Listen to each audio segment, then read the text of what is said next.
23 March அதிகாலை நம்ம காலையில பதிவிலேயே பார்த்திருப்போம். உக்ரைனோட கேபிட்டலான கீவ் ஒப்லாஸ்ட்ல லார்ஜ் ஸ்கேல் அட்டாக் நடக்குதுன்னு சொல்லிட்டு உக்ரைன் அது கன்ஃபார்ம் பண்ண ஆரம்பிச்சுக்கிறாங்க. 23 மார்ச் 22 சாயங்காலத்திலிருந்து 23 மார்ச் வரைக்கும், அதாவது அந்த டைம் பீரியட்ல மட்டும் மொத்தம் 140க்கும் மேற்பட்ட ட்ரோன்கள் 147 150 அது இன்க்ரீஸ் ஆகிட்டே தான் இருக்கு. பிகாஸ் கண்டினியூஸாக வேவ் பை வேவாக வரதுனால ஒரு செட் ஆஃப் டைம் மட்டும் எடுத்து மீடியாக்கள் வந்து இவ்வளோ ட்ரோன் வந்திருக்கு அப்படிங்கிறாங்க. அது எக்ஸாக்டான கவுண்ட் கொடுக்க முடியாது. ஏன்னா உக்ரைன்லேயே வந்து பார்த்தீங்கன்னா மீடியாஸே பல்வேறு வேரியேஷன்ஸ் இருக்குது அந்த கவுண்ட்டில். ஆனால் 140க்கும் மேற்பட்ட ட்ரோன்கள் கண்டிப்பாக ரஷ்யா அந்த டைம் பீரியடில் வந்து யூஸ் பண்ணியிருக்கலாம் அப்படிங்கிற பல மீடியாக்கள் வரக்கூடிய அடிப்படையில் நான் உங்களுக்கு தரேன். ஸோ 140க்கும் மேற்பட்ட ட்ரோன்கள் ரஷ்யா தரப்பு வந்து ஏவி விட்டுருக்காங்க. இல்லை பிரதானமாக டார்கெட் பண்ணது உக்ரைனோட கேபிட்டலான கீவ் ஒப்லாஸ்ட். இந்த கீவ் ஒப்லாஸ்ட்டை இத்தனை நாளாக காயமடைஞ்சிருக்கிறாங்க சிவிலியன்ஸ் அப்படிங்கிறவங்களாம் சொல்லுவாங்க. ஆனால் முறையாக 3 நபர்கள் இறந்துருக்கிறாங்க அப்படிங்கிற செய்திகள் வந்து பார்த்தீங்கன்னா உக்ரைனோட மீடியாக்கள் தரப்புலேருந்து வந்திருக்கு. இதில் அந்த வீடியோ காலையில் ஒன்று காமிச்சிருப்பேன் இல்லையா? ஸோ அதில் வந்து பார்த்தீங்கன்னா ஒரு நபர் வந்து சொல்லுவார், ட்ரோன் வந்து அட்டாக் பண்ணும்போது உள்ள 3 பேர் தீப்பிடிச்சு இருக்குது, அவங்களை இவாக்குவேட் பண்ண முடியல, எரிஞ்சுக்கிட்டு இருக்காங்க அப்படிங்கிற சொல்லுவார் வாய்ஸில். பட் ஆனால் அது வைக்கலைனா அந்த விஷயங்கள்லாம் அவங்க பேசுகிறாங்க. பட் ஆனால் அதெல்லாம் ரிஃப்ளெக்ட் ஆகுமா மீடியாவில் அப்படின்னா அது கிடையாது. உக்ரைனோட மீடியாக்கள் அது போல் எதுவும் சொல்ல, சும்மா வாய்ஸ் வந்து அவர் சொல்லிட்டு இருப்பார். மேபி அவங்களை காப்பாற்றிருக்கலாம், என்ன வேணால் செஞ்சுருக்கலாம். பட் ஆனால் மீடியாக்கள் தரப்பு வந்து 3 நபர்கள்கிட்ட இறந்துருக்குறாங்க, கவுண்ட் இன்க்ரீஸ் ஆகுது அப்படிங்கிற சொல்கிறாங்க. ஸோ பயங்கரமான தாக்குதல் ரஷ்யா உக்ரைனுக்குள்ள நடத்திக்கிறாங்க அப்படிங்கிற மாற்றுக்கிறதுல. அது கூடவே ரெவென்யூ ஒப்லாஸ்ட் காலையிலே சொல்லியிருந்தேன் இல்லையா? ஸோ அதுக்கான வீடியோ பதிவுகள் வந்துகிட்டு இருக்கு. இந்த ரெவென்யூ ஒப்லாஸ்ட், டெர்னோபோல் இந்த பகுதியெல்லாம் ரஷ்யாவோட ட்ரோன்கள் தாக்குது அப்படின்னா அங்கே இருக்கக்கூடிய கேஸ் ஸ்டோரேஜ் ஃபெசிலிட்டிஸ், அதாவது இந்த ஸ்டோரேஜ் ஃபெசிலிட்டியில் தான் வந்து பார்த்தீங்கன்னா அண்டர் கிரவுண்ட் ஃபெசிலிட்டி தான். ஸோ இந்த அண்டர் கிரவுண்டில் வந்து பார்த்தீங்கன்னா கேஸை பெருமளவில் சேர்த்து வச்சுக்க முடியும். இன்கேஸ் எமர்ஜென்சி சூழ்நிலை அப்படிங்கும்போது அதிகமாக கேஸ் தேவைப்படுது அப்படிங்கும்போது கேஸ் கம்மியாக இருக்கும்போதெல்லாம் வாங்கி இங்கே ஸ்டோர் பண்ணி வச்சுக்கலாம் கொஞ்சம் கொஞ்சமாக. எமர்ஜென்சி சுச்சுவேஷனில் அதிகமாக யூஸ் பண்ணுறாங்க அப்படிங்கும்போது யூரோப்பியன் இதுலேருந்து எடுத்துக்குவாங்க. ஸோ அது வாடிக்கையாக செய்யக்கூடிய ஒரு விஷயம் தான். நான் அவங்க நாட்டில் வச்சு வெடிச்சிச்சுன்னு வச்சுக்கோங்க, அங்கே இருக்கிறதே சின்ன சின்ன நாடுகளாக இருக்குது, அதிகமான மக்கள் வாழும் பகுதியாக இருக்குது. ஸோ சேஃப்டியாக இருக்குன்னு உக்ரைனில் வச்சுக்கிறாங்க, வெடிச்சாலும் ஒன்றும் ஆகாது அப்படிங்கிறது போல். ஏன்னா கேஸ் அதிக அளவில் ஸ்டோர் பண்ணுவாங்க. ஸோ அது போல் ஸ்டோரேஜ் ஃபெசிலிட்டிஸ்லாம் இருக்குது. ஸோ அந்த ஸ்டோரேஜ் ஃபெசிலிட்டியை டார்கெட் பண்ணி ரஷ்யா தரப்பு வந்து தாக்குதல் பண்ணிட்டு இருக்கிறாங்க அப்படிங்களும் சொல்கிறாங்க. ஏன்னா இந்த ஸ்டோரேஜ் ஃபெசிலிட்டிலாம் யூரோப்பியன் யூனியன் கேட்குறாங்க இல்லையா? நாங்கள் பார்த்துக்குறோங்க, நாங்கள் செக்யூரிட்டி கேரண்டி கொடுத்து நாங்கள் பார்த்துக்குறோம் அப்படிங்கிறாங்க. நீங்கள் ஒன்றும் பார்த்துக்காதீங்க, நானே அதை பார்த்துட்டு வந்துடுறேன் அப்படிங்கிற ரஷ்யா தரப்பு வந்து ட்ரோன் அனுப்பி விட்டுருக்காங்க எது எப்படியோ. ஸோ இப்போ வந்து பார்த்தீங்கன்னா தாக்குதல்கள் இருதரப்பின்னு நடத்துகிறாங்க. அதே போல் உக்ரைன் வந்து பார்த்தீங்கன்னா 59 ட்ரோன்கள் கிட்ட ரஷ்யாவுக்குள்ள அனுப்பி விட்டுருக்கிறதா உக்ரைனோட மீடியாக்கள் சொல்கிறாங்க. ரஷ்யா தரப்பு வந்து ஏதாவது கன்ஃபார்ம் பண்ணால் பார்ப்போம். ஆனால் அவங்க தரப்பு வந்து பெருமளவில் எதுவும் வரதில்லை. ட்ரோன்கள் வந்துச்சு, தாக்குச்சு, 50 ட்ரோன்கள் நாங்கள் நியூட்ரலைஸ் பண்ணிட்டோம் அப்படிங்கிற போல விஷயங்கள் வரும். லோக்கல் சோர்ஸஸ் சில நேரங்களில் வீடியோ பதிவுகள் கொடுப்பாங்க, அங்கே இங்கேயும் போய் விழுந்துருச்சுன்னு சொல்லிட்டு. ஆனால் மேஜரான டேமேஜ் அந்த மாதிரி எதுவும் ஆன மாதிரி தெரியல. ஏதாவது இருந்துச்சுன்னா அடுத்தது பையில் பார்க்க ஆரம்பிக்கலாம். ஆனால் இப்போ இது போல் தாக்கிக்கிறாங்க இல்லையா ட்ரோன் தாக்குதல்கள். ஸோ இப்போ உக்ரைன் கிட்ட அமெரிக்கா பேசிட்டு இருக்கணும். ஏன்னா அவங்க அப்படி தான் சொல்லியிருந்தாங்க. ஸோ ஒரு நாள் கழிச்சு மார்ச் 24 ரஷ்யாவுக்கும் அமெரிக்காவுக்கும் திரும்பி சவுதியில் வச்சு ஒரு பேச்சுவார்த்தை நடக்க இருக்கு. இப்போ கர்கிவ்ல வந்து பார்த்தீங்கன்னா உக்ரைனோட அதிபரான ஜெலன்ஸ்கி அவர்கள் மிலிட்ரி கேபினெட் மீட்டிங், இதில் ருஸ்டம் உமர் அவர்கள், சிர்ஸ்கி அவர்கள், மிக முக்கியமான மிலிட்ரி பர்சன்ஸ்லாம் உட்காந்து மீட்டிங் போட்டிருக்காங்க கர்கிவ்லையும் ஷெல்லிங் பண்ணிக்கிறாங்க. ரஷ்யா தரப்பு வந்து அதுக்கான இமேஜஸ் வீடியோஸ்லாம் பெருமளவில் வந்துட்டு இருக்கு. மக்கள் வந்து பாதிப்படைகிறாங்க அப்படின்னு சொல்கிறாங்க. கர்கிவ்ன்றது ஃப்ரண்ட்லைன் பக்கத்தில். இத்தனை நேரம் நம்ம பேச இந்த 147 ட்ரோன்கள்லாம் மற்ற பகுதியில் நடந்தது.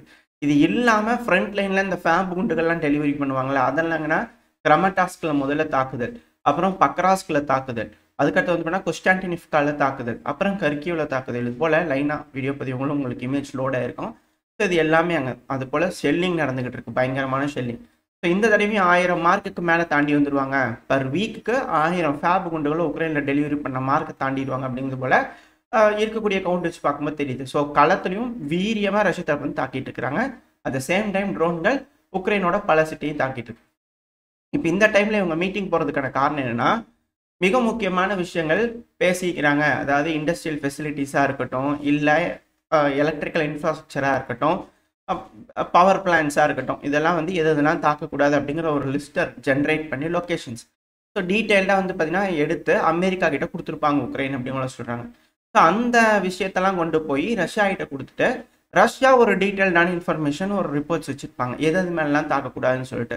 ஸோ அந்த ரிப்போர்ட்லாம் நாளைக்கு அமெரிக்கா கிட்ட கொடுப்பாங்க. ஸோ இருதரப்புலையும் அந்த லிஸ்ட்டை வந்து இதுக்கப்புறம் தாக்குதல் பண்ணிக்க மாட்டாங்க, அது ஒப்புதல் நடக்கும் அப்படின்னு சொல்கிறாங்க. ஸோ மெயினாக பாதுகாக்கக்கூடிய விஷயங்கள் எதுன்னு இருதரப்புலையும் ஷேர் பண்ணிக்க போகிறாங்க. ஸோ அப்படி ஷேர் பண்ணிக்கிட்டாங்க அப்படின்னா ஒரு பார்ஷியல் சீஸ்ஃபயர் மாதிரி, அதாவது பார்ஷல் சீஸ்ஃபயருங்கிறது பேச்சுவார்த்தை நடந்துகிட்டு இருந்திருக்கு. இது போல ஃபெசிலிட்டிஸை தாக்காம இருந்துக்கலாமா அப்படிங்கிற பேசிக்கிறாங்க. இப்போ அதுக்கான லிஸ்ட் கொடுத்துக்க போறாங்க அப்படிங்கிற சொல்றாங்க. ஸோ இந்த லிஸ்ட் வந்ததுக்கு அப்புறமா இருதரப்புலேயே அக்ரி பண்ணிக்கிட்டாங்கன்னா முதல் கட்டம் இது வந்து ஓகே ஆயிரும் அப்படிங்கிற சொல்றாங்க. இதுல என்ன ஒரு செக் ரஷ்ய தரப்புல இருந்து வைக்கலாம்னா, ஜாப்ரோசியா பவர் பிளான்ட் நீங்க தாக்கக்கூடாது அப்படிங்கிறது போல ஆட் பண்ணிட்டாங்க அப்படின்னா உக்ரைனு அந்த ஜாப்ரோசியா பகுதியை ரஷ்யா ஆன் பண்ணி எடுக்க ஆரம்பிச்சிட்டாங்க, கரண்ட்ல எடுக்க ஆரம்பிச்சிட்டாங்கன்னா அவங்க தான் வச்சுக்க போறாங்க. அந்த பகுதிகளில் கிரீமியா, கெர்சனு, டொனஸ்க், லுகான்ஸ்க் இந்த ஏரியாக்கெல்லாம் வந்து பார்த்தீங்கன்னா அவங்க யூஸ் பண்ணிக்காங்க. லுகான்ஸ்க் வராது, டொனஸ்க்கு, ஜாப்ரோசியா, கெர்சனு, கிரீமியா இந்த பகுதிக்கெல்லாம் பெரும்பாலும் சீப்பான கரண்ட்டை ரஷ்யானால ஜென்ரேட் பண்ண முடியும். எக்ஸஸாக இருக்கக்கூடிய கரண்ட்டை உக்ரைனுக்கு விற்கவும் முடியும். உக்ரைன் வாங்கிக்கலாம், இல்லை நீங்கள் வந்து கரண்ட் அதிலிருந்து வாங்கிக்கோங்க, மால்டோவாக்கு வந்து கேஸ் கொடுத்துருங்க அப்படிங்கிறது போல என்ன வேணாலும் பேரம் பேசலாம், என்ன வேணாலும் செய்யலாம். ஸோ அது அப்பன்றனாக ஆரம்பிச்சிச்சுன்னா உக்ரைன் ஒத்துக்கிட்டாங்கன்னு அர்த்தம். அது ரஷ்யாவோட கட்டுப்பாட்டுக்குள்ள போயிடுச்சு, அது மறந்துடணும் அப்படிங்கிறது போல அதை தாக்கி பிடிக்கணுன்ற ஒரு எண்ணம் வராது, பண்ணவும் முடியாது. ஏன்னா அப்படிதான் அக்ரிமெண்ட் போட்டிருக்காங்க. ஸோ இது போல செய்யறதுனால அது உக்ரைனுக்கு மேலும் பின்னடைவாக இருக்கும். ஒருவேளை ரஷ்யா அதை கேட்குறாங்க அப்படிங்கும்போது கண்டிப்பாக சிக்கலாயிரும். உக்ரைன் வந்து அதை ஒத்துக்க மாட்டாங்க அப்படிங்கலாம் சொல்கிறாங்க. ஏன்னா அதுக்கப்புறம் நெகோசியேஷன் இருக்கும்ல, என்ன நடக்க போது, இந்த டேர்ம்ஸுக்கெல்லாம் ஒத்துக்கிறாங்களா அப்படிங்கலாம் வெயிட் பண்ணி பார்ப்போம். இப்போது இதில் வந்து பார்த்தீங்கன்னா உக்ரைனோட அதிபரோட முன்னாள் அட்வைசராக இருந்த ஆஸ்ட்ரோவிச் அவர் இந்த வீடியோவில் இருக்கிறார் இல்லையா, அவர் வந்து இந்த மீடியாக்களில் பாட்காஸ்ட் பேட்டியெல்லாம் கொடுக்கும்போது வந்து பார்த்தீங்கன்னா என்ன சொல்லிக்கிறாருன்னா, அதாவது புடான் அவர்கள் இருக்கிறார் இல்லையா, உக்ரைனோட இன்டெலிஜென்ஸ் சீஃப். ஏன்னா இவர் வந்து முன்னாள் அதிபருக்கே வந்து அட்வைசராக இருந்துக்கிறார், பிரசிடென்ட் ஆஃபீஸ் வந்து அட்வைசராக இருந்துக்கிறாருன்னா ஸோ மிக முக்கியமான விஷயங்கள் இதெல்லாமே இவர் பார்த்துருப்பாரு, பேசியிருப்பார், கலந்துருப்பார் இல்லையா எல்லா விஷயத்துக்கும் பேசிக்கும்போது. ஸோ அந்த டைமில் புடான் அவர்கள் வந்து சொல்லியிருக்கிறாராம்மா, அதாவது இதெல்லாம் யாராவது வந்து எடுத்துக்கிறாங்க, ஏதாவது கட்டுப்பாட்டுக்குள்ளே வருதுன்னா நம்ம அழிச்சிடலாம், அது யாருக்கு கைக்கு போகக்கூடாது அப்படிங்கிறது போல புடான் அவர்கள்கிட்ட ஒரு திட்டம் இருக்குது அப்படிங்கிறது போல ஆஸ்ட்ரோவிச் அவர்கள் சொல்கிறார். இது எதுக்காக இப்படி செய்கிறாரு, பயமுறுத்துறாரா அப்படிங்கிற கேள்வி இருக்கு. அதாவது அணு உலை வெடிச்சதுன்னா ரஷ்ய வீரர்கள் பாதிப்படைவாங்க. அது என்னதான் இருந்தாலும் சண்டை நடந்துட்டு இருக்கக்கூடிய பகுதி, பெருமளவில் சிவிலியன்ஸ்லாம் அங்கே இருக்க போகிறதில்ல, இருந்தாலும் அவங்களாம் இவாக்குவேட் பண்ணி ரஷ்யாக்குள்ளே கூட்டிகிட்டு போயிடலான்னு வச்சுக்கோங்க. ஆனால் இதுக்கப்புறம் அது போல் செஞ்சுட்டாங்கன்னா பெருமளவில் பாதிப்படை போகிறது துருக்கி, அதில் கருங்கடல், ரொமேனியா, பல்கேரியா, அப்புறம் அந்த சைடில் இருக்கிற உக்ரைனோட மேற்கு பகுதியில் இருக்கக்கூடிய நியூக்ளியர் பவர் பிளான்ட்டுக்குலாம் அடி உழுகுது அப்படின்னா, அவங்களே தாக்கி அழிச்சுக்கிறாங்க அப்படின்னா யூரோப்பியன் நாடுகள்லாம் மிக பெருமளவில் பிரச்சனைக்குள்ளாவாங்க அப்படிங்கிற மாற்றுக்கிறது கிடையாது. மிக பெரும் மின்னல்களுக்கு தள்ளப்படுவாங்க. அதெல்லாம் கட்டுப்படுத்தணும், ஏகப்பட்ட விஷயங்கள் இருக்குது, கண்டாமினேட் ஆயிரும். இல்லை என்ன உக்ரைன் வந்து மிரட்டுறாங்களா யூரோப்பியன் யூனியனா அப்படின்ற கேள்விகள் வர ஆரம்பிச்சிருக்கு. இந்த சமயத்தில் வந்து பார்த்தீங்கன்னா யூகே தரப்புலேருந்து திரும்பவும் குற்றச்சாட்டு வச்சுருக்காங்க. யாருக்கு? ரஷ்யாவுக்கு. செப்டம்பர் 10க்குள்ள யாரெல்லாம் வந்து உக்ரைனோட பாஸ்போர்ட் கொடுத்துட்டு ரஷ்யன் பாஸ்போர்ட் வாங்கிக்கிறீங்களா எல்லாம் இருங்க, இல்லை அப்படியே நீங்கள் உக்ரைனாக தான் இருப்பீங்கன்னு நினச்சிங்கன்னா தயவு செஞ்சு உங்கள் நாட்டுக்கே ஓடி போயிருங்கப்பா அப்படிங்கிறது போல ரஷ்யா தரப்புலேருந்து வந்து ஒரு சட்டம் கொண்டு வந்திருக்கிறாங்க. இப்போ அது கொண்டு வந்ததுக்கு யூகே தரப்புலேருந்து வந்து பார்த்தீங்கன்னா கிரிட்டிசைஸ் பண்ணிட்டு இருக்கிறாங்க. ஏங்க அவங்க உள்ள வந்து தீவிரவாத தாக்குதல் பண்ணிட்டு இருக்கிறாங்க, எந்த அளவுக்கு தீவிரவாத தாக்குதல் நடந்துட்டு இருக்கு அப்படிங்கிறது பார்க்குறோம். எஃப்எஸ்பி தரப்புலேருந்து பொறி வச்சு அப்படியே வீடியோ பிடிச்சி படம் எடுத்து எல்லாத்தையும் பிடிச்சிட்டு இருக்காங்க, கைங்களமாக பிடிச்சிட்டு இருக்கிறாங்க. சில பிரதானமான நபர்கள் உக்ரைனோட ஆளுங்க தான். ஸோ அப்படி இருக்கும்போது அப்புறம் அது போல தானே செய்வாங்க. உக்ரைனியனாக இருக்குன்னா தயவு செஞ்சு கிளம்பி போயிருங்க அப்படிங்கிற தான் சொல்லுவாங்க. அது மட்டும் இல்லாமல் இந்த பாஸ்போர்ட் இல்லாமல், அதாவது டாக்குமெண்ட் வேணும்ல, யாரெல்லாம் உக்ரைனோட ஆளுங்க நம்ம நாட்டுக்குள்ளே இருக்காங்க, நம்மளோட சிட்டிசன்ஸ் யார் அப்படிங்கிற டாக்குமெண்ட் ரஷ்யாக்குள்ளே வேணும் இல்லையா, அது இல்லாததுனால தான் அவங்கள வந்து உள்ளே வந்து உட்காந்து அவங்க சௌரியத்துக்கெல்லாம் செஞ்சுட்டு இருக்கிறாங்க. ஸோ இந்த டாக்குமெண்ட்லாம் இருந்துச்சுன்னா யார் வீட்டில் போய் இருக்கா, அவங்க யார், எந்த இடத்துல இருக்காங்க, தகவல் எல்லாமே ரஷ்யா கிட்ட இருக்கும். ஏன்னா ரஷ்யாவோட ஆதார் கார்டு அது போல் நம்மளுக்கு ஆதார் கார்டு அது போல் ரஷ்யாவில் வந்து சோஷியல் ஐடென்டிட்டி நம்பர்னு ஏதாவது ஒன்று தனியாக வச்சுருப்பாங்க. ஸோ அதை ஃபாலோ பண்ணும்போது ஈஸியாக கண்டுபிடிக்க முடியும். ஸோ அதுக்காக அப்படி செய்கிறாங்க அப்படின்னு சில அனலிஸ்ட் தரப்பு வந்து. ஆனால் இது இல்லை, இப்படி எல்லாத்தையும் முடிச்சு ரூசிஃபிகேஷன் பண்ணிட்டுருக்காங்க அப்படிங்கிற யூகே தரப்பு வந்து ஒரு குற்றச்சாட்டுகள் ரஷ்யா மேலே வைக்கிறாங்க. எது எப்படியோ இருதரப்பு சொல்லக்கூடிய கருத்துக்கள் அவங்ககிட்ட சொல்லியாச்சு. ஓரளவுக்கான தகவல்கள் இந்த பதிவில் பார்த்துருப்போம்னு நினைக்கிறேன். இதோட இந்த பதிவை நான் முடிச்சுக்கலாம். இந்த பதிவு எப்படி இருந்துச்சு, உங்களுக்கு பிடிச்சிருக்கா? பிடிச்சினா லைக் பண்ணுங்க, உங்கள் ஃப்ரெண்ட்ஸ் உங்களோட ஷேர் பண்ணிக்கோங்க. அது கூட மறக்காம இந்த பதிவு பற்றி உங்களோட கருத்துக்களை கமெண்ட் செக்ஷன் சொல்லுங்கள். இந்த பதிவு நல்லா இருக்குன்ற நம்பிக்கையில் அடுத்த பையன் உங்களை சந்திக்கிறேன். அதோட ஸ்டே சேஃப், பை.